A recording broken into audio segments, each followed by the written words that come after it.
কাকা খারাপ আপনারে একটা প্রশ্ন জিজ্ঞেস করবো, আপনি উত্তর দিতে পারবেন?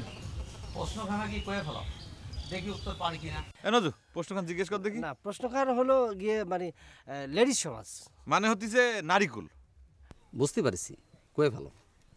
মানে হলো মানে ইয়াং নারীকুল, মানে কিরাম ধরনের হাজব্যান্ড, মানে স্বামী, মানে লাভার আর কি, পতি কিরাম পছন্দ করে পতি পারেন? এ প্রশ্নের জবাব তো খুব সোজা রে বাবা। কিরাম? কাকা একটু তাড়াতাড়ি উত্তরটা দেন, আমাকে তো সময় খুব নেই, আমরা শিরাম হতে চেষ্টা করব। তোমাদের প্রশ্নের জবাব হতেছে এই নারীকুল শিবের মতো স্বামী কামনা করে, ভগবানের কাছে কায়মনে সেই প্রার্থনাই করে। শিব মানে হচ্ছে আপনার করে শিব ঠাকুর, তাই তো? শিব ঠাকুর। আচ্ছা আচ্ছা আচ্ছা, ওনার কি যে সাইবস্য মাখার অভ্যাস ছিল না? ছিল তো, তিনি তো শ্মশানের ছাইভস্য মেখে পাগলের মতো জীবনযাপন করতেন। ঘটনা সত্য। কি ঘটনা?